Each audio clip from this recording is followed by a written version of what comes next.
Talk and rock radio, where friends meet at the intersection of life, inspiration, and music.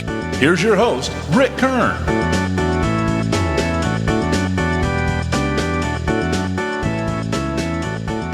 Welcome, everyone, to Talk and Rock Radio.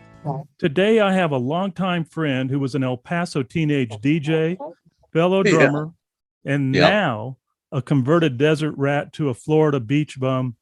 Welcome, Deluxe. one of El Paso's border legends, Johnny Thompson. How are you, man? Fine, buddy. How are you doing? You mentioned the beach. I was there earlier, rolling with the flow, ride with the tide. Yeah, I am definitely a beach bum. Well, that must have been a very difficult transition for you, man. 25 years ago, when you left our fair city of El Paso, tell me how difficult that really was to kind of mesh with the group down there. Oh, wow. Well, it wasn't financially, career-wise, it wasn't very smart. As you know, I spent most of my years until I was like 13, 14 in California and Arizona. Fell in love with the ocean when we lived in Santa Monica. And whenever I had the money, and sometimes didn't have the money, I'd just take off and go to the beach or go to England. And so I decided at 50 years old, I wanted to live by the ocean. And so my first choice was up around Seattle, but there's no way I could afford that. And went up there 2 or 3 times. And Larry Bracker and I came to Florida on an NBC convention. And to be honest, it was a 3-day convention. And our first day we went to the convention. The second and third day we were in Cocoa Beach. I mean, Richard Pearson's passed on, so he won't fire either one of us and can't anymore. So anyway, and my sister had already moved to Florida. And so I said, you know what? I kind of like this. And I'm in Daytona Beach, and it's kind of bohemian, funky, and I figured out we could live there. So I thought to answer your question, thought we had enough money to last a year. I miscalculated and had enough money to last about 6-7 months, but it worked out. And,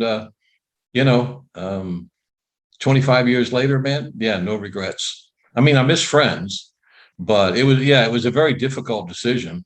And Jim Phillips, who he said, let me get this straight. You're moving to Florida with no job. No, sir. You're just going. Yes, sir. And why did you choose Daytona Beach? And I figured I could afford to live there.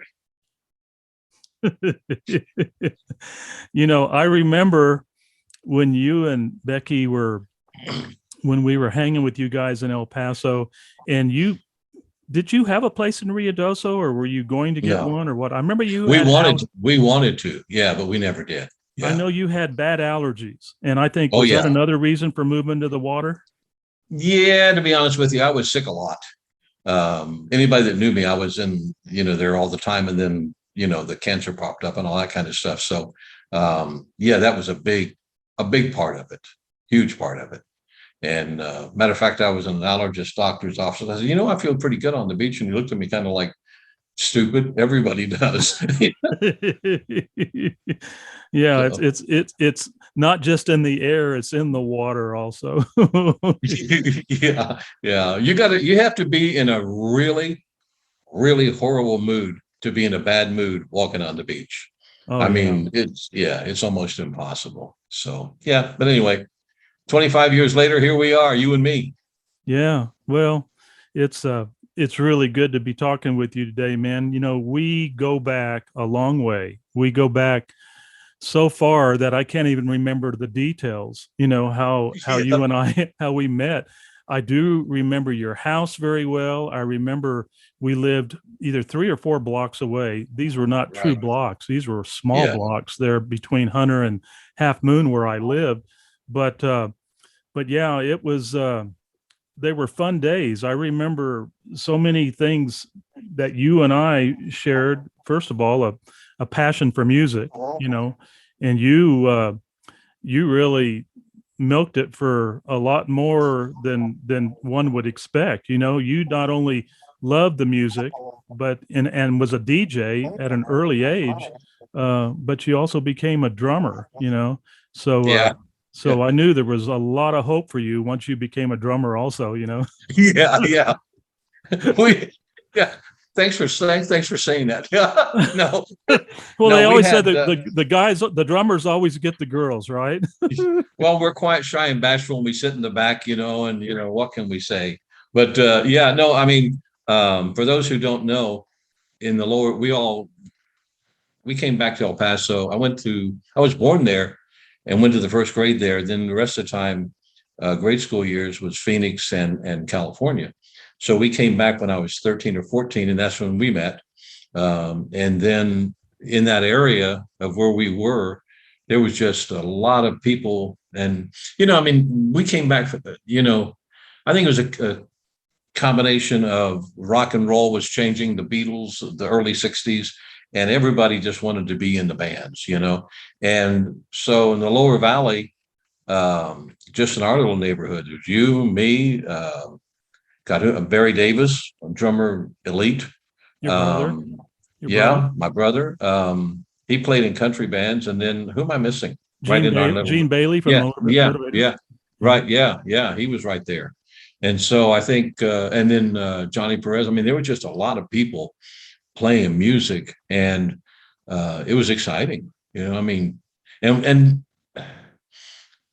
there were a lot of really good. I mean, Chicorelli guys like that, man. Those guys were, And then you got Jim Reese, and I mean, you could go on and on and on. Yeah. So, and what people don't know is Rick and I. There was a group called the Basic Sound, which wasn't really a group. and you tell the story how it works, because I mean, yeah. Well, it started out as a group. I met Gail Hageman in the music department at UTEP. In the choral department, actually choral, and then Dick Greco, the keyboard player, he was in the music department studying keys. Love him. And vocal. Yeah, great player. And and then myself and the three of us were talking one day, and we said, hey, we got bass, keyboard, drums. Why don't we form a group? And next thing we know, Jim Reese from the Bobby Fuller Four had come back to El Paso from LA after the demise of losing Bobby, and he joined our group, and so that was the core of the Basic Sound. We were together for 3 to 4 years. I know that. And it was the best gig ever for me because I was playing 6 nights a week with the Basic Sound and going to college. And it was just perfect. I had my own apartment, after my first, I think my first year I moved into this apartment and it was really, really neat. And then from there, it kind of morphed into some other things. Gail Hageman was really good at keeping his foot in the door of all of the active venues in El Paso that were, that had groups playing there. And most of those venues were on the weekend, Friday, Saturday nights, like the Downtowner, downtown, the Top of the Inn, the Hiltons, all of the rooms that had entertainment. And so what he would do is he would go and put different combinations, as you well know. And we never knew what the combination was until we got there. Oh my gosh. And we could tell the stories all day long. Yeah. But yeah, he would do this. He would put these combinations together and we always had gigs going, and it was really pretty cool because we had, all kinds of pretty cool combinations, some of them, but we got a lot of guys through that group that came through the 62nd Army Band out at Fort Bliss. Right. Yeah. You remember Jerry Johnson, right? Yes. Jerry. In fact, I was talking to him yesterday. We're going to do an episode. He was in my very last band, and he's in Prescott. And in fact, this microphone right here came out of his studio. And you have the fancy microphones, and I sitting here with my lowly laptop, but it's okay. With the beach, no less. Here I did this for you today. Yeah, you got the beach, man. I didn't want you to feel bad, and here I am with the beach. Can I mention that you guys were real musicians? I wouldn't know a music note if it hit me in my head, and that they booked me into a military band one night, and they put up all the stands, and I said, I can't read music. And it was like, and I thought, Gail's like, it's too late. You have to play, figure it out. Well, you obviously did really well because you got to play with some pretty fun groups. You know that Oh, yeah. that experience of playing with the basic sound. You know, and I must thank you because you did help out in keeping a lot of the groups busy and playing and in those rooms. So we always had good rooms to play, but Yeah, we not did. that It was not fun. that the core group really needed it that much because we were playing 6 nights a week between the Knights Club and the Jet Set. Yeah. Sometime it would be 3 at one and 3 at the other and one night off. But for the most part, and then we had some other gigs that we played downtown and stuff when, say, Bud wanted to bring in Joe Renteria or do a Bobby and Misty show or something at the Knights Club, Right. and then Yeah. we would go and gig somewhere else, but those were fun days. After the basic sound, though, you basically started a band. I remember the one called Nito Fleeto. You want to talk about that one? Yeah.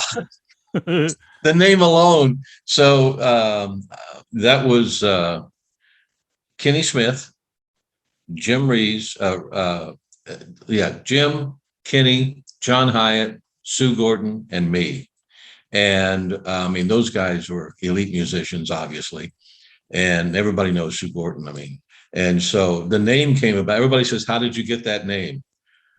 And there may have been some edibles involved, but Sue had a habit. Sue had a habit of going Nito Fleeto, whether it was good or bad, kind of like the F word. You can use it for disgusting, or you can for make you happy. So she would go Nito Fleeto or Nito Fleeto, and I think it was Kenny that said, "Let's spell it K-N-E-E-T-O-E, Nito, F-L-E-A-T-O-E, Nito Fleeto." And at the moment, we all went, "Yeah." So that's how the band got that name. And and Hyatt, John Hyatt, I mean, and Hyatt was in there, and like we're like blood brothers. But so and how we got to playing at the opening for Three Dog Night, the guy who was the promotion head man, the advance guy for Three Dog Night, we didn't know it was in a club, and we were playing. So he showed up at KINT Radio the next day to buy advertising. And I think he saw Sue first, and he went, "Weren't you in a band last night?" And then he saw me, and then he saw Hyatt. He said, "Do all of you work here?" And we went, "No, just the three of us." And so he said, "Well, you guys want to open?" And we were like, Wow. "Yeah, okay." And that was it. And so that was an experience. I mean, I could not hear anything, Rick. I mean, they had one monitor, and they had the drums off on the side for me, and because they weren't going to, believe it or not, they weren't going to change the stage of Three Dog Night. And so I could hardly hear anything. We had a great time. It was great fun. Yeah. And then like I said, Hyatt moved. I think John Hyatt moved on to management in big time markets, and Rich Shornay played with us for a while too. And so it was great fun. Yeah. Yeah. So I got to play with some elite guys. I still talk to John now and then. Hyatt, he's living over in Austin, and in fact, we're going to do an episode with I think they had a band called the Cinders, and we're gonna do an episode with them later on this month or September. I'm trying to remember when. Bruce Van Haslin and John and there. I think there's 3 or 4 of them. 3 of them that are going to get together over in Austin, and so we're going to do a Zoom call on that one. That'll be kind of fun. But John, I think John has the only tape or CD or whatever of the Nito Fleeto band from Kenny's place, and those guys were great. They were great vocalists. They were. You see, you're a drummer, you can sing. They just put me in the back and they said, "Don't open your mouth." And so, but I think he's got like, I think it was the song Ohio, and then got Sue doing some stuff. That I don't think there's anything else that exists, but I think Hyatt does have it. And I'll make sure and hit him up for that because I'd love to hear it. I'd love to hear all. Well, if it's really good, play it. If not, just go, "I couldn't find it." You know, what's amazing about you saying that is that, you know, I've got over 125 quarter-inch reel-to-reel tapes that I recorded from mid-60s all the way up to the time when we went on the road, which was 73. And all of this stuff, John, I thought for sure I could dig through this and really find some good stuff, because we were great in our own minds. I can say that. Yeah. Yeah. I don't have anything. I have zero. Yeah. I don't have any air checks. I don't have, I guess we were talking about it and go like, how can you? And I'm like, well, I guess I never thought I wouldn't be doing it. So why would I tape it or save it? And so, but it was great fun, man. I mean, for a guy, to play with those guys, it was really cool, Well, they were all really good, good musicians. I was going to ask you if you gigged with us when we did that. This is driving me nuts. You see that red that keeps popping up behind my neck? Yeah, right here. Yes. Yeah. That red is my curtains behind me, because this filter is getting really flaky, and I can't keep that red from popping up. Now it's on the top of my head. It kind of looks like just maybe a bird or something, so don't worry about it. You're like the weather guy with the screen. Yeah. I wish I could get, I was going to go ahead and change this filter, but I don't remember how to do it. You remember how to do it? Oh, well, I'll just, we'll edit that part out. Yeah. Unfortunately, I can't on the video, but anyway, the Gene Horn remote. Do you remember that? Yes. Because John Hyatt played that one. I remember he did, If I Were a Carpenter, he played that song. We had Joe Rivera there. We had the Turn of the Century band there, with Harry Elias on trumpet and all that. I mean, that was a fun show. I don't know if you remember the details, but I have that reel-to-reel recording of that actual show. Yeah. And it was a TV remote, and but I've got the audio of it, and that surprisingly did come out pretty darn good. I guess they were probably just giving me the feed right into my recorder, but it sounded really nice.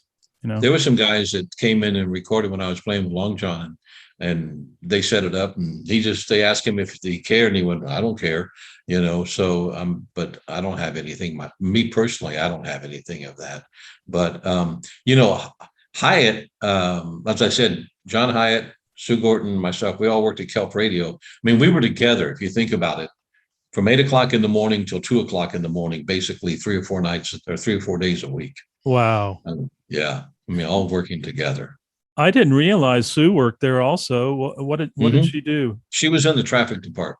Yeah. Okay. Logs and stuff like that. And Hyatt was on the air, but he also later he went into sales. Right. Went for the money. Can you believe that? Well, I know. And then of course there was your old buddy, Charlie Steed. Oh yeah. Now he was in sales also, I guess, right? Yep. No, Charlie was, he came when I was at the TV station. Oh, that's right. KDBC. Yeah. Channel 7. Oh, 7. Okay. And he started at 7 with us. Yeah. And he was, I think he was the manager of Moon Pie or something. I think he was. Yeah, he was involved a lot with Moon Pie. I never heard that he was a manager, but well, I don't know. I mean, maybe. But it makes sense, because when they did their last reunion at Star City Studios, which was a couple of years ago, it was pre-COVID. So he introduced them that night. So that makes total sense to me. Yeah. I got some Charlie Steed stories. So when we were younger, and I will keep them clean, we looked a lot alike. Yeah. And as you know, I don't drink. It's not that I'm against it. I just don't like I never got the taste. Well, Charlie likes. So at the radio station, this guy comes in one day and he said, Thompson was so blasted, he fell off the bar stool last night. And they said, no, it wasn't Johnny. Johnny doesn't drink. They go, no, we know who he is. It's Thompson. And so Charlie comes in and Charlie, were you out last night? Perhaps.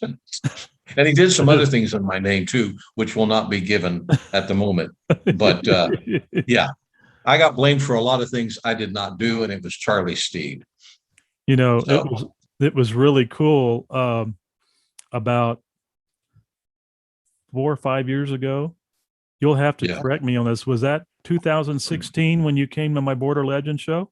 yeah, yeah. I think so. Yeah, about 6 years ago. Yeah, Yeah, that was the about that. last. That was our last show, and you surprised me. You know, I had been asking Okay. you to come for so many years. You know, to come see our Yeah, show, and in fact, I even wanted you to come and MC it. You know, because I yeah. got Sonny came in and did it. You know, Melindres did it a couple of times with us, and which was great. And then of course I had Sarge Preston and Monica Great. Gomez. You know, uh, but yeah, I never got you up on stage to do that for us. You know, Yeah. It's well, we never ever do it again. Maybe never when say COVID never. goes Maybe you'll away. do my Yeah, next never one. say never. It's like when you come back to El Paso, said never say never, you know. So yeah. Yeah. But yeah, that was great fun. And I can't remember the band that you had, the last band there. I saw that guy had the most unbelievable drummer. I can't remember the name of the band It that you was had that you it brought was in. Atlanta Rhythm Section. It was Andy Anderson, who was the last singer for the Atlanta Rhythm Section, and the band was called Champagne Jam, and Oh, okay. and that was one of their hit songs. But that was what they were going by, Champagne Jam. And a friend of mine, Tim Jordan, who graduated from Irvin, he was living in Atlanta or Atlanta suburb, and he was the bass player in that band, and he brought them. He was responsible for bringing them to Atlanta. But yeah, the drummer you're thinking of is Kevin June, a Korean guy, and wasn't he good? He's unbelievable. He was so Did you? fluid, man. And you remember his moves were just like rubber, man. It just made me sick, you know? Yeah, I know. When I see somebody like that, and somebody says, "Did you play drums?" No, I never. No, I didn't do that. Yeah. You know? Yeah. Yeah, it's funny is you were talking about basic sound and filling in for everything. For a while, in between Nito Flito and Long John, I was became, I guess, the fill-in guy for a lot of different. And I never belonged to a country band, but I played in a couple of country bands. And Rick asked me to remember one of the wildest moments playing, and so crap, I can't remember. I think it was somewhere. I think Frank Dove or Don Darnell, somewhere between Cruces and Elephant Butte, there was this club. And I mean, it was like a cowboy club, goat ropers, the whole bit. Yeah. And we're up there playing, and this cowboy that seemed like 8 feet high climbed up on stage, took my hair and put it up on my head and started putting it with bobby pins. And the guitar player leans over and he said, "Be cool, man. Be cool. We will get killed. Be cool." And so I'm sitting there and I'm like, it's one of the few times I thought, you know what? We may not make it out of here. and fortunately, and then he wanted to hear Okie from Muskogee. So they played that. And after the song, I took the bobby pins out of my hair, went over, and he said, "Where are you going?" I said, "I'm gonna give him his bobby pins back." And the Oh guy no. goes, "No, no." And so we went over and I met him, and and he said, "That was great fun, wasn't it?" And I said, "Yes, sir, it was great fun." Made a friend. But yeah, that was one of the few times, because you asked, I said, "When have you ever been like, even being in a club with gunshots?" But that was like that guitar player, he knew. I didn't know, I don't remember who it was. He said, we're gonna get killed. Be Wow. nice. Yeah. So that was a scary moment. What a story, man. You know, Yeah, yeah. back to when you were at KINT, I remember going over to visit you one day. And what was so cool about that station is that between you and Bob Young and Sonny Pete Heinlein. and Pete Heinlein, you four guys basically had that station wrapped around your thumb, didn't you? I mean, you all ran the show. We were kids running a radio station, and yeah, and at the time I left, and then Sonny came in. Well, Sonny was still there, had come in, and I went to work at KSET, believe it or not, for about 2 years. I grew up for about 2 years and wore a tie and beautiful and did voiceover, like Ray Conniff and his orchestra, and they ran him in became Phoenix. A real suit, right? Yeah, right. Yeah, that didn't last long. But later on, I went back to KINT, and they had the FM by then, and it was religious till noon, and then underground from noon on. And so I called Larry Daniels and Glenn Randall one night, and I said, I think we should, simulcast and go top 40, hybrid top 40, 24 hours a day on the FM. And they said, okay. So I did it that night. Well, the next morning they came in with, what in the hell have you done? I said, well, you told me I could do it. And they said, we didn't tell you could do it today. And I said, well, you didn't tell me I couldn't. And so they were like, you better be right. You better be right. And fortunately for us, it took off. And then Jim Tabor bought the station and changed it to KINT 98, which was a great marketing deal, and Johnny Kay, and they took it to new heights. But yeah, in the beginning, we were just a bunch of kids running a radio station. Well, it was a great memory for me because I could go in there and visit with my friends, and I remember you were great with taking these promo albums, which you would give away. You didn't want all of them, but there's one of those that I still have, and it's one of my prized possessions. Who would have ever thought that after all these years that it would be the Bobby Doyle trio with Kenny Rogers. Kenny Rogers was playing bass in the band, and he's singing songs like "Fly Me to the Moon" and all these old standards. Quite a far cry from "Something's Burning," but yeah, it was really, really, it's a cool album. We had that radio station, well, all of them really in El Paso, Kelp and KINT, there's stories that some you will never tell and some that you could tell, but yeah, it was a great time. And also the market, the audience, the listeners, I think really enjoyed it because, it was a reflective of the city. Bar none, and so we had a great time. It was cool. Now, didn't you go to KDBC also at one time? Yeah, I did TV weather too. Right. Yeah. How much? Yeah, I'll do it. I have responsibilities and I need to make money. Yeah. I have kids. Yeah, I was thinking that was around the time that when Christopher was born and all of that, or right. Yeah, I was doing weather. Yeah. And I was doing, for a while, I was doing out of town commercial. Remember Don? I don't know if you remember Don Kirkpatrick. Don was super talented, and somehow he got into. We did local commercials. Like voice. We all did for like Dick Poe or whatever. Right. But Don somehow got into. He would write the copy for the big agencies in LA, wherever they were, for the clients, and to make presentations for their clients on a new campaign. Well, then Don would write it and put it together. Then he would call me and I would do the voiceovers, and some were for, believe it or not, Levi, whatever. And then if they liked it, they would do the mock-up. And if the companies liked it, they would take what we did and then, use the union guys and all that kind of stuff. But for a while, we were doing that on the side. And Doug Bowe was letting us come into Kay, which had a great recording studio. And that's where we would do those.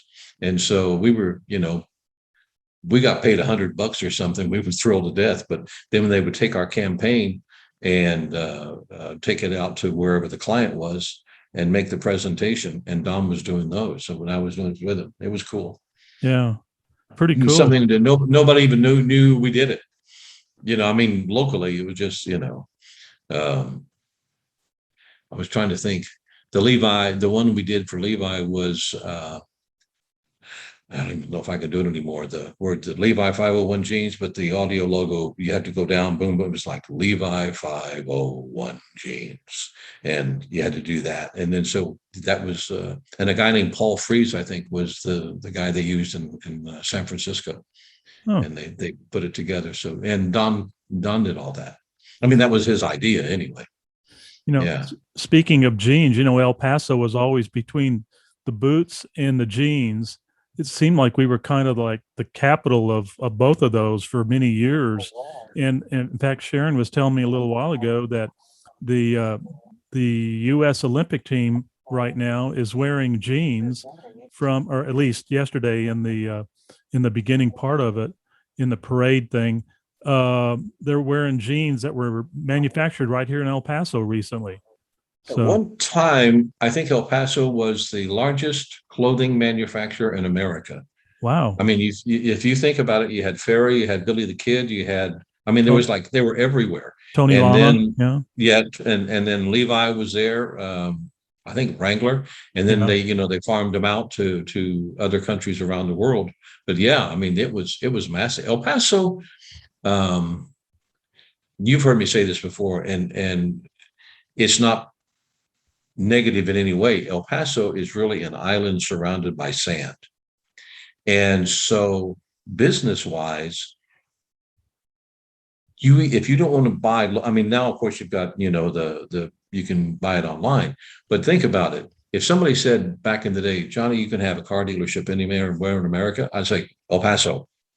And because where are they going to go? Going to drive to Albuquerque? You're going to drive to Tucson? You're going to drive to Midland, Odessa? right. Hell no. And so, and we had where I'm going with this is we had the highest volume per square foot. I'm going way back here. I think per square foot, I think El Paso had the highest volume.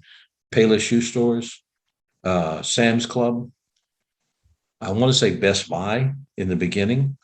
I'm talking sales per square foot. Because if you think about it, you had not only El Paso, you had, when I say El Paso, I'm including Juarez, Cruces, then you had all the military that they don't even think about, and they're all buying. So El Paso market was unbelievable for commercial sales. And so, yeah, and so with that came the growth of the advertising, No, back when you and were the working. clubs, and the Oh yeah, clubs. and the clubs. I mean, yeah, not anymore, but back in the day. Yeah. What when you were at KINT, I know back in those days, it was very common that the different recording artists and everybody were wanting to get airplay. Do you Mhm. recall any of the promoters and people coming in and knocking on you all's door to get you guys to play their songs? Did you run into a lot of that back in that era?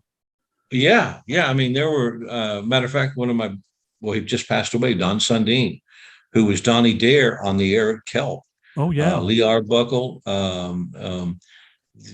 Oh God, I can't think of a lot of them there. Well, the guy that was the promoter of the label with the Doors, Rich Linnell, they would come in to answer your question. Yeah, they'd come in town, try to get you to listen to the new stuff and to add it.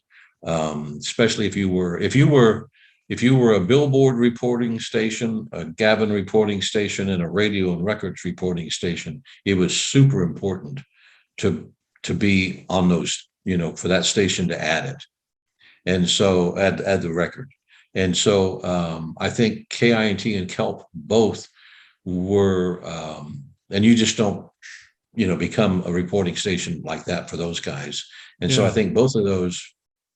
So yes, to answer your question, they would come in town. We never had payola. I mean, nothing like that. We got to go to dinner. They'd take you to dinner or something, but and then it got to where we didn't even. A lot of times, I went to dinner with Don and those guys more out of friendship. You know what I mean? But yeah, they would come in town and promote their records, and want to do like it. It was more so when acts were on the road and coming in, like an act coming in to play the Coliseum. Their front guy would come in and they would want you to, do a promotion, maybe give away albums, uh, tickets, whatever you can do to promote the concert. Yeah. Sure. The those guys, when they would try to get you to promote it and everything, were they did you have to get approval from the station manager? Like they would say, okay, yeah, this is really good. No, it's not No, good, whatever. I mean, how would you do that? I did it. We did it. We Oh, had, wow. yeah. I mean, I if you think it's a hit, I mean, that's how, I mean, maybe, nowadays it's probably different, but yeah, I mean, if you thought it was a hit record, we were known as a breakout market, because we would take a lot of stations stations would never play a song until it was like number 10 in the world. And so we would jump on songs early. And as I said, El Paso was very progressive music wise that people don't realize. And so if we thought it was a hit record, that it would go over in El Paso more than a hit record, like there were songs that I did not play that were hit records because it just, like one of them, matter of fact, I got in an argument with management over it. There's a song called Indiana Wants Me. And I'm like, if there's a song that's not El Paso, it's that one. Yeah. And I'm not playing it. You know what I mean? And so, but they never really, we were as far as program directors go, and I can't speak for others, we were very fortunate that, as long as the numbers were there and you're legal, blah, blah, blah. They never said anything to me. One of the musicians that you referred to earlier, who I had a lot of respect for, and he was a dear friend, Kenny Smith, with Sumi Records, and Sumi, that's Suemi. Yeah. and his partner Bill Taylor. Those guys, they had really some neat acts that recorded with them, when they were in El Paso, and of course when they went to Nashville and stuff. Did you play a lot of their songs, a lot of their records? No. Okay. It's really difficult to play local music. And let me explain that. El Paso has some great bands. The problem is every mom and dad thinks their son or daughter's song is a great song. And so you kind of open up boy, do you ever open it up to getting in yourself? Well, why are you choosing this one over this one? Blah, blah, blah. And so it's difficult to do that with local. Now, having said that, I think we did a thing on Sunday nights, and we would select certain bands to play on Sunday nights. We would play their music, because Sunday night, to be honest with you, ratings wise, wasn't that great. And so from like 9 to midnight on KINT, I forgot what we called it. I don't even remember. But anyway, and so some of the local guys would bring their tapes, and they had to be good quality in a studio, and we would do the interviews with them. It was all pre-recorded. And I'm trying to think of some of the guys. God, there was a guy that, man, I'm going way back. Was it Bobby and the Premiers? I was going to ask you if Bobby Rosales, a Bobby and the Premiers. Yeah, Bobby and the Premiers, I think, was one of them. They were great. Big band, and so they had, so those that had really good quality, we would run them on Sunday nights and give them the most exposure we could. Yeah. But a lot of stations won't even talk to anybody like that. And now it's even difficult for record promoters to even talk to stations, because it's all basically owned by 4 or 5 corporations. And it's not even, in many instances, you're not even listening to real DJs. It's all AI, artificial intelligence. And they go, let's make it sound like Johnny Thompson, or let's make it sound like Rick Kern. And, and then you type in what it's going to say, and it does it. And that's it. So, yeah, but it is difficult. But I think, and who else was great at promoting local guys was Krosno. Oh, one of the best. Yeah. Yeah. Yeah. Steve was Steve. He was a great human being. Nice guy. Do you remember a group back during that era, Johnny, by the name of the Four Frogs? This was a group composed of Bert Peters on drums. There's a good one. Yeah. And a guy named Pirelli, I think Doug Neal, I was thinking Doug Neal might have been in that group for a while. Another guy named, that might have been Claude Pirelli. I'm not sure. Um, I'm trying to remember the other two guys, but anyway, this was a group that never really performed live Bill Withers was another guy that was in that group. He played keyboards, and I think he did tell me they did play some gigs, but they recorded on Frog's Death, which was Crosno's label. Yeah, yeah. Out of Las Cruces. And I was just curious if you ever got to see that band or hear them. I did I did a talk at the Museum of the Horse in Ruidoso. Oh gosh, 10 or 11 years ago.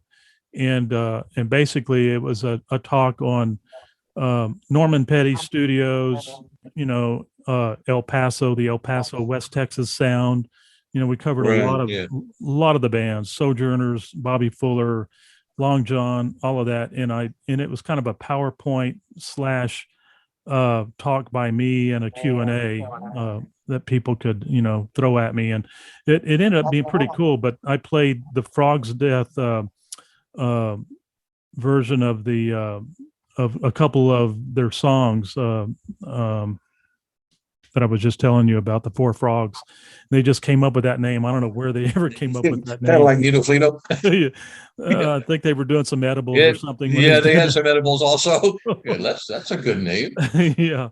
But what I was going to say about that group is that it was just one of those groups that you would think you were listening to Dick Dale or somebody reincarnated, that it was a surf sound and it was so good. I mean, It wasn't like a lot of the bands that we heard in those days. In El Paso had a bunch of them. We had the Ponds, we had a lot of really good surf groups, but this one, to be just a group that was thrown together, it's still one of my all-time favorites, man. I'll have to send you a clip of their stuff. It's really good. Crosno may have had him on his show. He would have bands on his TV show. And so I got to tell you a quick funny on Crosno. So he would do these dances, and we had gone down somewhere in the lower valley. I can't remember where we were. And there was this kid following him around, and he would go, "Hey, Crosno." It wasn't Crosno. He'd go, "Hey, Crosno, dame un dime. Crosno, give me a dime, man. Crosno." And all night long. So the next day I went in and I pre-recorded, "Hey, Crosno, dame un dime. Crosno, give me a dime." Just like this kid. And we put him on the front of every commercial on Steve's show that day. We took those commercials, we found them all, got them all, and put that in the beginning. Crosno lost it. He could not, he laughed until he couldn't laugh. And then he kept it. He always had his bits, and that was one of his bits all the time, but then nobody knew, but it was me. Oh, how funny. That's too funny. And this kid, he couldn't say Crosno. He couldn't say it. And so in the staff, everybody called him Crosno. And so it was really funny. And Steve loved it, and that he would use it, on his bits on the air. And then but I think his name was probably mispronounced more than anybody's, and sometimes and those kids, I got to say, those kids loved him. I mean, absolutely. It wasn't like him. They loved him. When he showed up at those dances, they couldn't have been better if it had been the Beatles, you know. I mean, those kids loved him, and he loved them. It was great. That's why his numbers were through the roof. Oh, he was incredible, man. He was an incredible human being. He really cared. You were talking about the AI a little while ago. The lack of human element, back in the day. AI Crosno. When you had people, like Crosno, man, I mean, he was such a loving guy. Everybody liked him. He had a great show.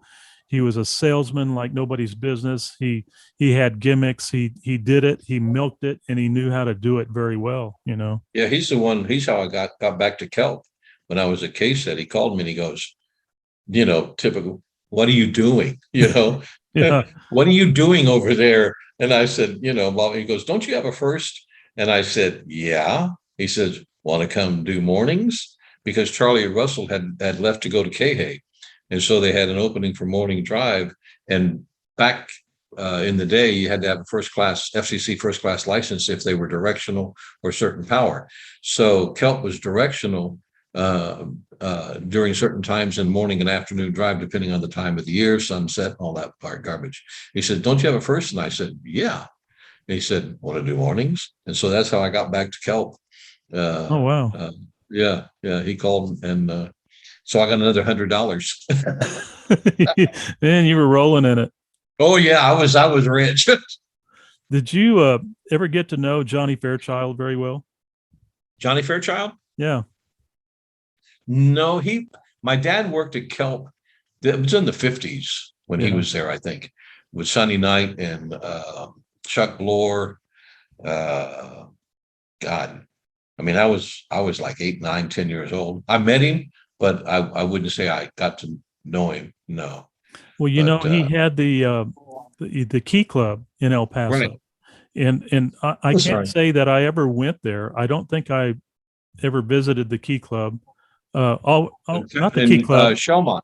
Yeah. Shelmont. Well, no, not the Key Club. It was called, or was it? No. Johnny Fairchild's. Johnny Fairchild's Key Club. And it was somewhere in Alameda. I didn't know if it was there in Shelmont. I know for some reason, I think Shelmont, but yeah, well, Ron Gorton and them, they had their international club there in the Loretto Shopping Center, right next to Shelmont. Maybe it was Loretto. Could have been. Yeah, I don't remember, but yeah. The Key Club, Johnny. I mean, I met him, but I didn't know him. I think there was a guy named Bernard Tanchester was a promoter of clubs too. I remember that name, Bernie Tanchester. Yeah.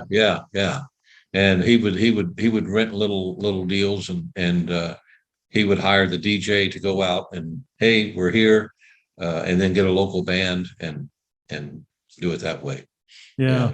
Well, and you were talking earlier, when you said Bernie, I was thinking of Bernie Bracker, Larry, and Larry, of course, Larry just lived like one block away from me, before we lost him, but he, another great guy. Bernie Bracker and my dad were good buddies. They were in the Elmida Shrine together.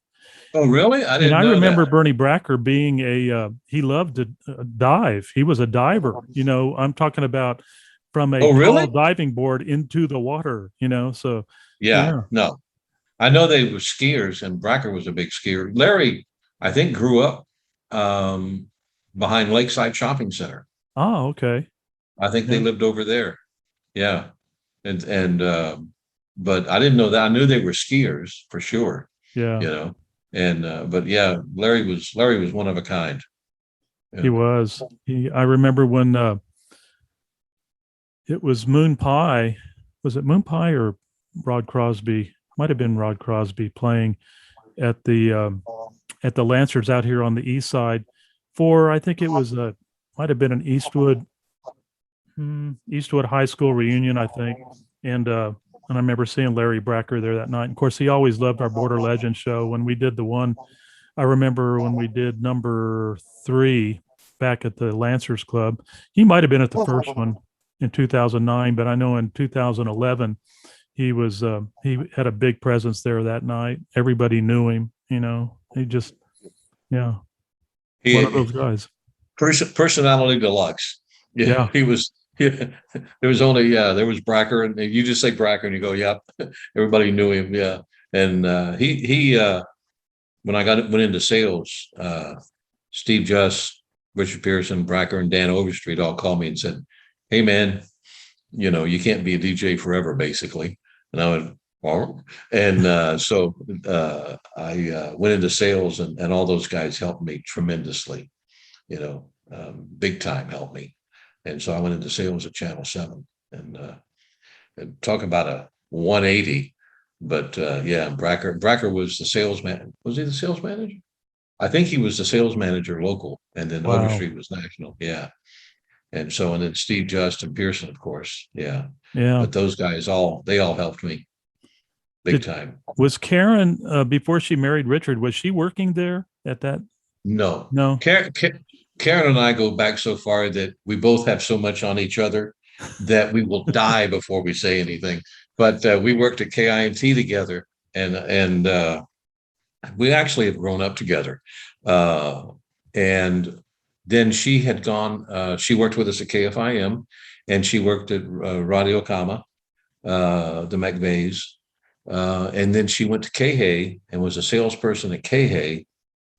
And then she went to channel KTSM. Okay. And that's how she got to K. And that's when I worked with her at KTSM. And at KHAY, she probably was working with Rob Burton and several of those people over there. Yeah.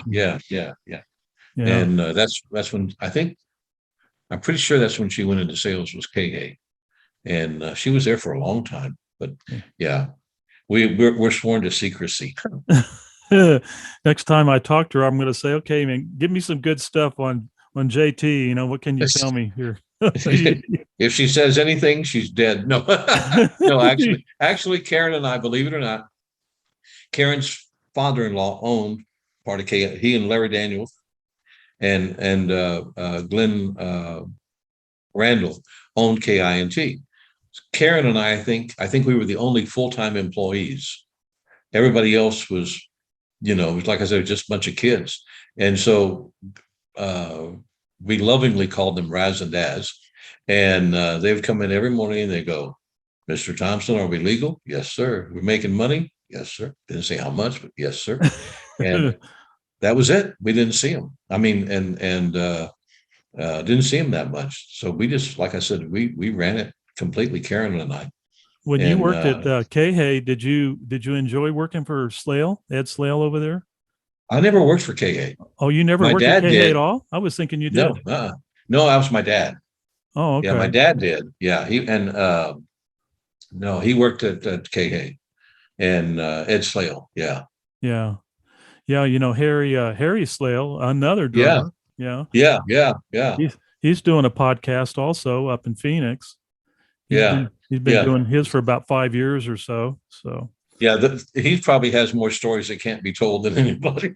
Yeah, definitely. He, of course, he played with Big Sonny, and Richard, Yeah, and those guys, So Farlow, right? Farlow, the Farlow brothers. Right, yeah. They had a band called The Resurrection, and they we shared a same keyboard. There was a guy named Tom Jordan that played in a band that Mike Wall, remember Mike Wall, another DJ? Yeah, Phillips and Wall, yeah. Phillips and Wall.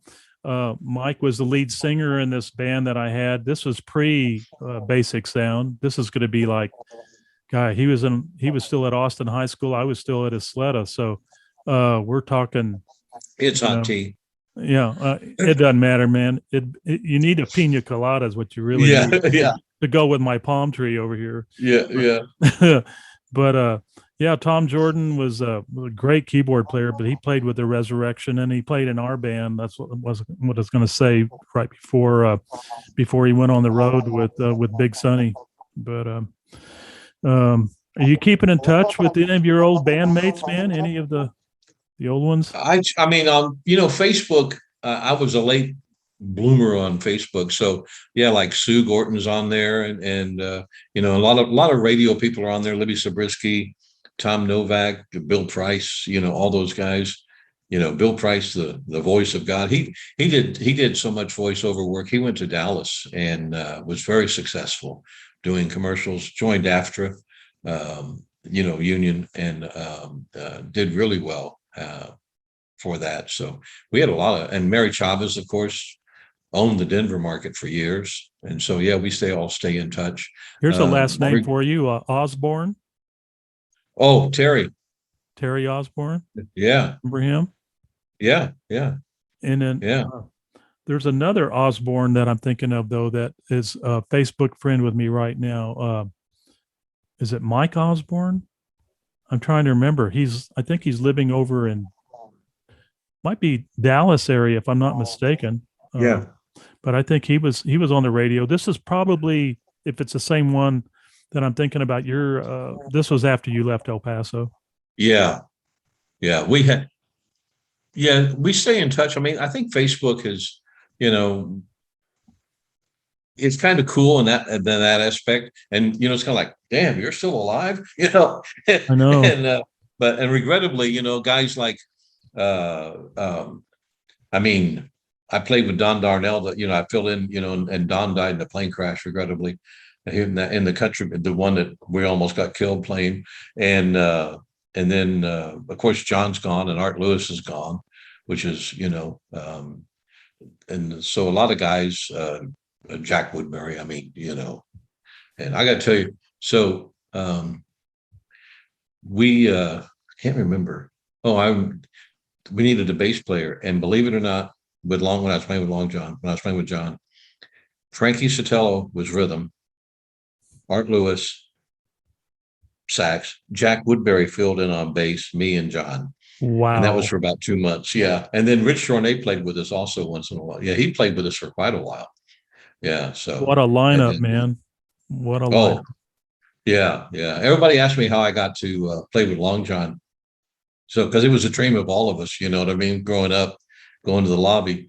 So I don't know if you remember Jack Watkins. He played bass, and he was another Lower Valley guy, lived right behind us on North Loop.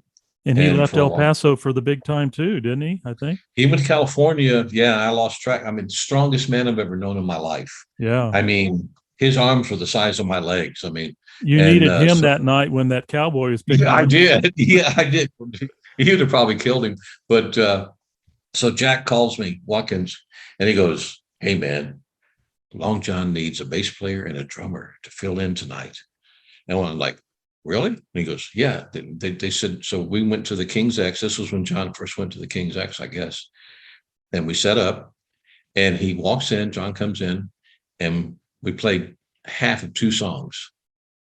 And he goes, "Okay, we start at 9. All right." So we're like, we're grinning from ear to ear, man. And so we played that night. And he said, and so one was for 2 nights. And so we're like tearing down. He goes, and the first night he goes, "I want you to play." He said, "I want you to play." Okay, right. So we're breaking down the next night. And he goes, "What are you doing?" I said, "You said for 2 nights." He said, "No, I said, I want you to play." And Jack goes, "You mean like all the time?" And so that started. And so that started my journey with John for about almost 5 years, I guess, or so, playing. And then Jack played with us for a long time.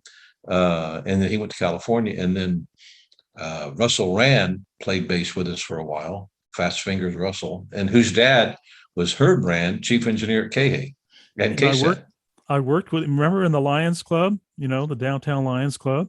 Yeah. We would always do that on Easter sunrise service at McKelligan Canyon. I would always work with Herb Rand, on the tech end. He would always work with me to get the feed to off the stage for that show because I was. Oh, really? Yeah. He was a great guy. Great guy. Yeah. And Russell, I mean, we just called him Speed Fingers Bass. I mean, he was just Speed Fingers, fast Russell Rand. And so that's how, when Russell left, when Jack Woodbury filled in until, I can't remember who, John hired a guy once. I can't remember the guy's name. If you see this, I apologize in advance, but he would count off in the break. We do breaks and stuff, and he would count, and it threw everybody off because none of us did that. It was just, you either, you feel it or you don't. Right. And he was throwing everybody off. And John says, "Can you not do it out loud?" And so he started doing it with his foot, threw us off completely. And he didn't last long. But and if you see this dude, I'm sorry. But yeah, and it just threw everybody off because, we just didn't play that way.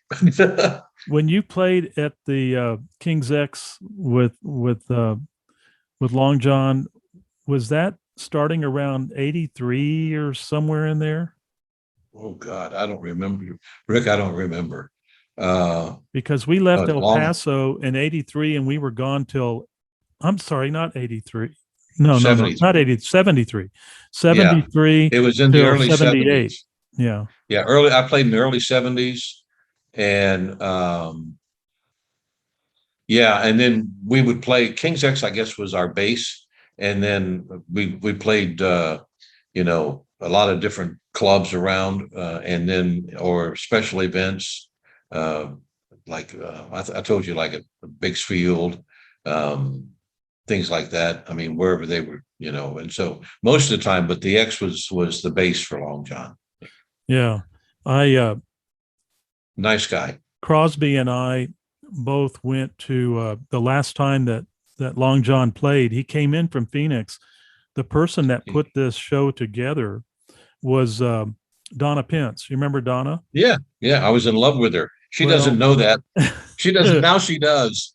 Well, I was her drummer, with the Sacred Yeah, yeah. Mushroom, She wouldn't and know who I am, but oh, yeah, but she's still a dear friend, and she married to Chip Johns. You remember that? If you yeah, remember Chip. yeah, But yeah. anyway, we stay in pretty good contact. But what I was going to say is she was responsible for Long John, and I guess his wife's name is Martha. I'm trying to remember. Anyway, bringing them to El Paso to do a kind of a reunion show, and they Yeah. played a bar up on Mesa Street, and I can't remember the name of the place. It's gone now. I think it's a car wash or something now. But anyway, this is about, I'm going to say, 6 or 7 years ago or so. This is right before John died, you know. But Jack Woodbury was playing with them that night, and Jimmy and Gary Leah, Nando Gallardo on drums. Wow.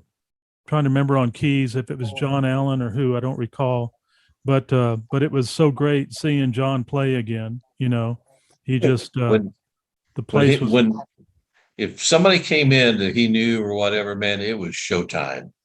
And boy, depending, I mean, he'd be out in the audience. Everybody knows playing one handed, and sometimes Art would go out in the crowd, be standing on a table playing the sax. I mean, it was showtime. We had a great time, and then, like I said, I was really fortunate to be with those guys because Rich Shornay, I mean, what do you say? And then Frankie Sotelo played with us for a long time, and then Arthur, and then on bass um, for the longest time it was Jack Watkins and Russell and that kind of stuff. But yeah, it was great fun. Yeah, I mean, Frank my mom Sotelo. made John a birthday cake in the shape of a guitar for his Yeah. 50th birthday. And he didn't boohoo, but his eyes teared up.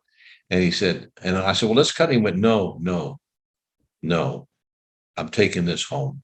And he gave my mom a big bear hug, and he said, I just don't know what to say. He said, shape of a guitar. He was thrilled. And yeah, for his 50th birthday. That shows you how long ago that was. I never had the honor of playing with him, but it sure would have been fun, man. He was legendary. He just I bet you got very good playing shuffles, though. I could say that. Yeah, yeah, yeah, yeah. We were talking about it, and I mean, like I said, I wouldn't. I'm not lying. I wouldn't know a musical note if it hit me in the head, and I'm left-handed. And Barry Davis was down there, and he was, dating my sister. And, he would show me some stuff, and so I played on a right-handed set, but it never clicked for me really until I bought Barry's old double bass drums. And so my feet would be playing left and my hands were playing right. And if I tried to change it, I couldn't. You know what I mean? It just happened. And so yeah, playing John with the shuffle, you can do it with both feet. And so yeah, but it was great fun, man. As a matter of fact, Frankie Sotelo named me Thunderfeet. Well, you did something that I never did. I even studied a little bit with Louis Belson, who was the founding drummer of the double bass. Yeah. And when we were out in LA, I had the fortunate opportunity of, working with him and Ed Shaughnessy. And Well, that's because you played correctly professionally with lessons as opposed to, I think maybe I can do that. I bluffed a lot of people, man. Let's just say, but I put a No, lot of good no. people around me, man, and it made my job that much easier. But Yeah. but those were great times, and I never even sat down behind a kit with two bass drums. I figured, no, I got my work enough, No, just kicking one. I don't need two of them. no, man, it was like to me, it was night and day, and Danny McDaniel, Danny McDaniel and Yeah. his, and I bought Barry's old set, and it was just like, and I had, you know, double hi-hats. It just, it just, I remember, I mean, not to even say I was anywhere near the category. I remember Ringo Starr, because somebody said, why don't you? He says, I don't know how to do that. And that's me. They'd say, do that. I said, I don't know how to do that. Like, can you do a 4-4-3-2? And I'm like, I have no idea what you're talking about. Give me a bass run, we're done. Yeah. But yeah, and so I remember him being interviewed, and he was saying, well, I'm left-handed. And so he said, I can't do that. My brain doesn't work that way. And so that was the way I felt many times, but it worked. We had fun. Yeah. Well, that's cool. You have any more drums? You still got them? No, man, I sold my drums when um, When the $100 quit coming, right? yeah. No, what happened was I was playing drums at night, doing mornings on the radio. So you figure from 1:32 to being on the air at 6, I was doing production in the middle, and I ended up getting sick, and so this just went boom. And so this doctor said, you're burning it at both ends and in the middle. Something's going to give, and right now it's you. And so did I change? No. I kept going, and then it happened again. And he said, so I said, you know what?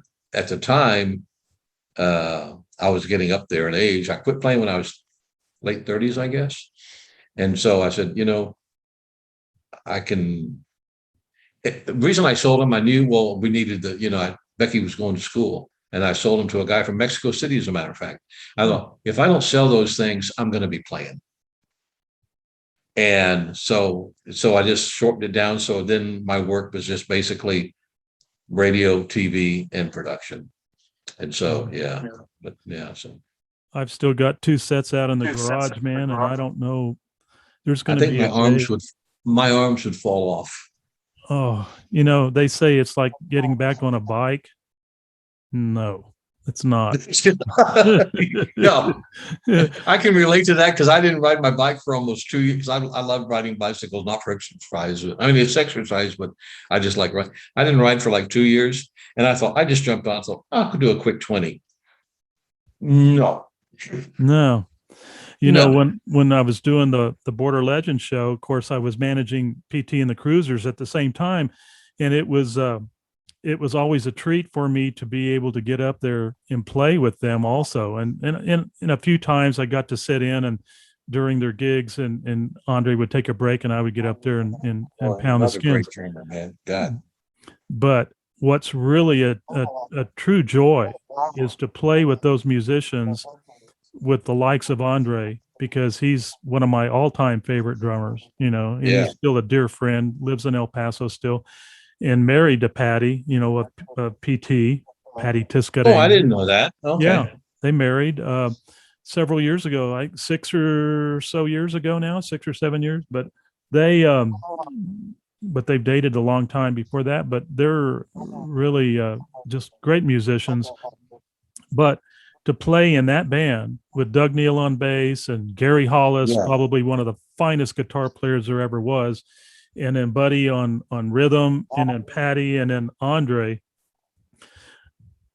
it's amazing how quick it comes back to you when you're playing with the likes of Andre, because you either grab on and go, or you're dead. Or you're going to sink. Yeah. And, real fast. And in that Border Legend show, I did 1 or 2 with them during the live show, and it was so much fun. It's amazing how quick it does come back to you. And to play double drums, as you know, too. I mean, not too many bands do that. Doobies did it. Yeah.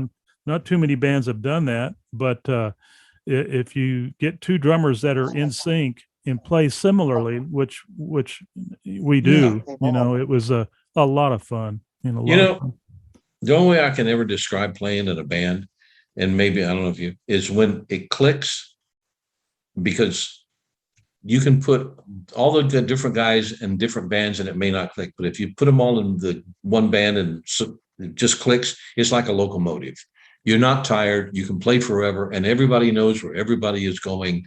And there's nobody. I mean, it just works, and it does feel like a locomotive. I was going to tell you that. Maybe it's because we did drums, but El Paso had just a plethora of good. I mean, Ty Grimes. I mean, geez, there were some great drummers coming out of that city, and I don't know. Maybe I mean, guitar guys. I mean, there were some, but I mean, it just seemed like maybe because we did it that there were so many great drummers in El Paso. Larry Thompson, another Yeah. great drummer, man. David Rutledge. Oh, David Rutledge still plays Yeah. great, man. I mean, Does he really? And I know that Ty plays in Dallas almost every night. no, in Austin. I mean, is it Austin? I thought it was Dallas. Oh, okay. He lives in Austin. Yeah. Okay. But he's Larry Thompson was the drummer before Dalton and them. Dalton Powell. I thought, God, I can't forget Dalton. Dalton, I mean, he's the granddaddy of all of them. He really is. Yeah. He'll hate us saying granddaddy, by the way.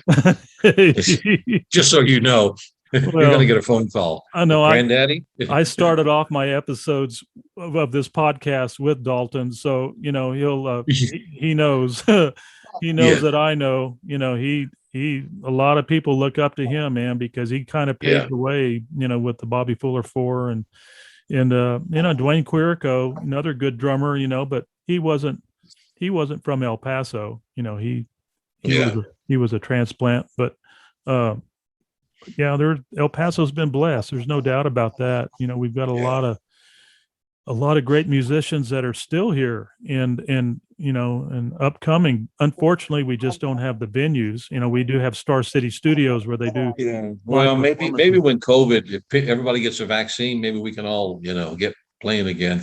Did you want, you mentioned when we were talking prior to this, that you wanted some,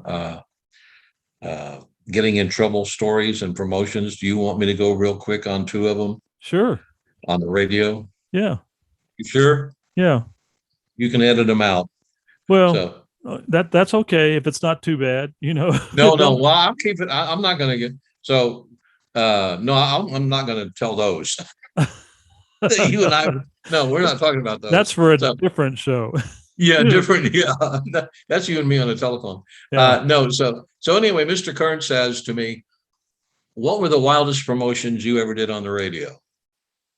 So, and there was a ton of them, but I will give you two quick ones. One was Dan Overstreet, the sales manager at KFIM, came to us and wanted to do a fundraiser for Jerry's Kids. And we did it in Cruces, and the idea was to sell kisses. And we went, no, we're not going to do it. Not going to do it. And he goes, come on. And the guy that ran the foundation for Jerry's Kids in El Paso was a friend of his. And they said, just, peck on the cheek. Okay. So they decided, okay, we'll do it. So it's the rainforest. I don't even know if it's still there in Cruces. And whoever thought it would be a good idea to have half price beer and 92-cent alcohol drinks for 3 hours prior to the kissing event. Oh, no. So yikes. we got up there, and I was, young lady pops up, and I was the lead, I guess. And it was not a kiss on the cheek. It was, like, we have to go outside or stop, And I look across, Rick, and Mary Chavez has a line of guys out the door practically for her. Bill Price has a girl had jumped up and wrapped her legs around his waist. And I'm thinking we're in trouble. And the waitresses started selling kisses. Everybody in the place was selling kisses for Jerry's Kids. It turned into, I don't know how we did not get thrown in jail for an orgy. And I mean, it got totally out of control. So, yeah, there you go. That was a wild promotion. Yeah. That's cool. And, well, depending, yeah. But yeah, Jerry's kids made a lot of money, man. I was But going to say, yeah, did you get a nice letter from Jerry for that one? no, that's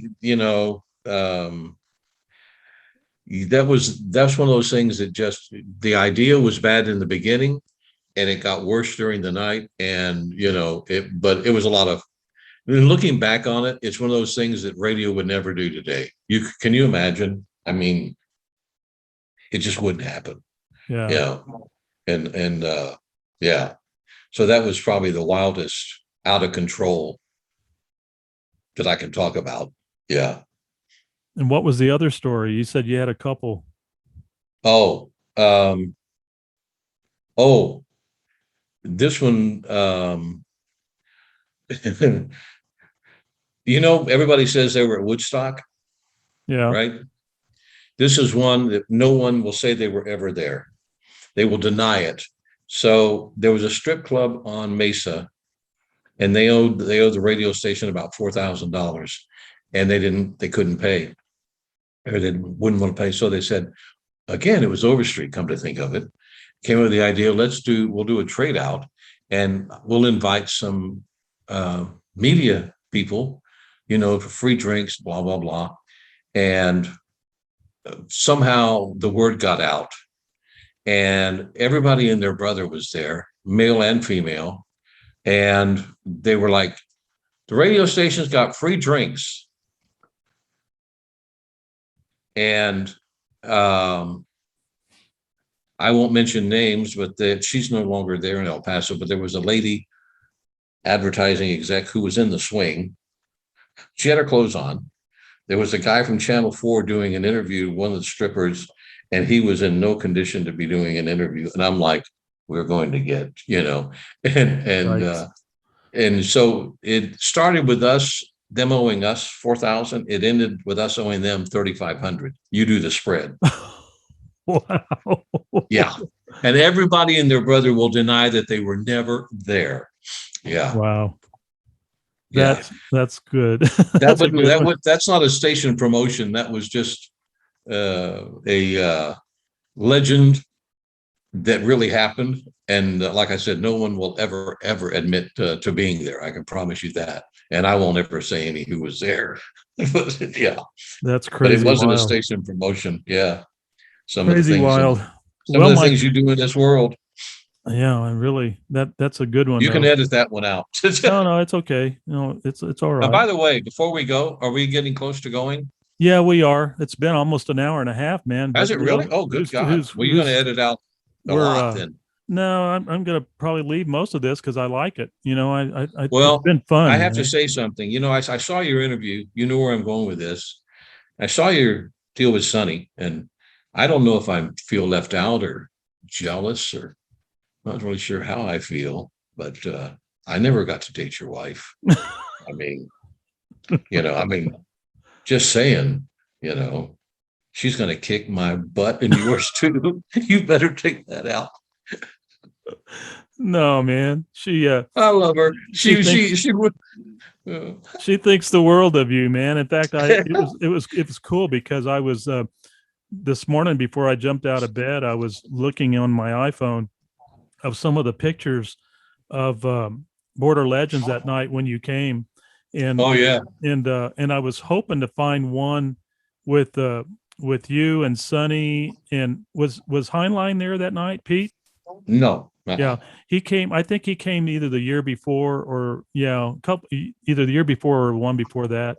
Howard Steele was there. Well, yeah. Howard came to all of them, I think. Did he? Okay. Except for maybe one or two. But yeah, I was trying to find some other pictures that I wanted to put on our show today, but I didn't have them. I was thinking. That's all right. Yeah. Yeah. I just when you guys were talking about that, I went, shit, I never got to date her. What the hell?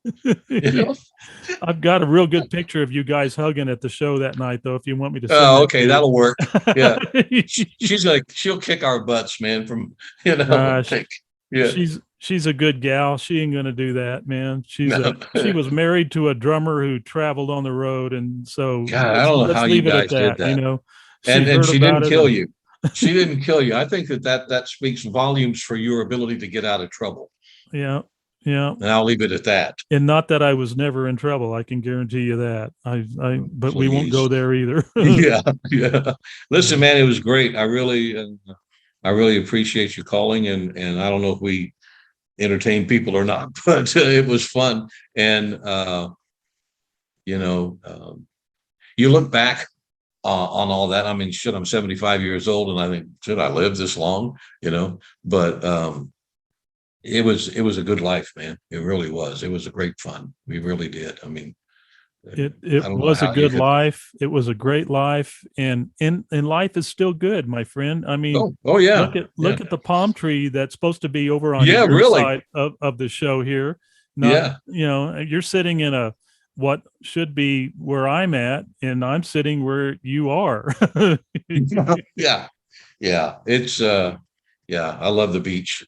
I fell in love with it when I was a kid in Santa Monica, and that was it. And like I said, either going back to England or going to the beach, that was whenever I had money, that's what I did, Well, keep dodging the hurricanes and everything, man. I mean, but I think you're pretty safe where you're at anyway. So well, hopefully. You never know. I mean, the way the world's changing, I should worry about you flooding. No kidding, man. I mean, you ought to see the roof leaks that I've got right now in my house. I've got to get a new roof. Geez. Yeah, I'm going to have to get a new roof. Yeah. God, think about a metal roof, man. Well, I'm thinking about it. I'm also thinking about a rubber roof. The rubberized stuff. That's supposed to be really good, and that'll probably outlive me. So I put a roof on my mom's house. It's funny, and this guy comes and goes, "I'd like to talk to you about our 50-year warranty." I said, "Dude, you know how old I am?" Let's talk more like warranty. Let's talk 10 or 20 year warranty. Yeah. Pushing it would be 10. So, yeah. No, so. I like about 30 myself. I'd like to make it to 101. Well, you're younger. What you're only 70, right? I'll be 72 in January. Oh, okay. All right. I got 3 years on you. Yeah. Yeah. So, and a lot more miles. So yeah. Anyway, well, that's okay, man. Hey, thank you for doing this. Oh, no worries, man. And hopefully everybody stays safe in El Paso and keeps playing. I really mean it. I hope that bands can come back. I think COVID obviously is an issue, but they're starting to bring bands back here. For the longest time, it was not that a one guy deal isn't good. Like, Charles Teetsworth was phenomenal putting on a show by himself, but they're actually bringing in some bands now at some of the clubs here. And it's, I love it. I think, and some of them are a bunch of old hippies, and then some of them are the new, younger guys playing, but you're actually hearing and seeing live music again, which is, as far as I'm concerned, great. I'm real happy to hear that, man. All right, well, good thoughts. You're down there where the air is good, so hopefully you're going to be fine. Yeah. I mean, look at the wind blowing right now on that palm tree, man. It's really moving the germs away from you. So yeah, that's it. Yeah. So, all right, go give your wife a kiss for me. She is a sweetheart. Love you, man. All right, take care. You too. Take care, buddy. Okay, bye. We'll see you soon. All right. Bye-bye. How do I say good night? Good night. Good night.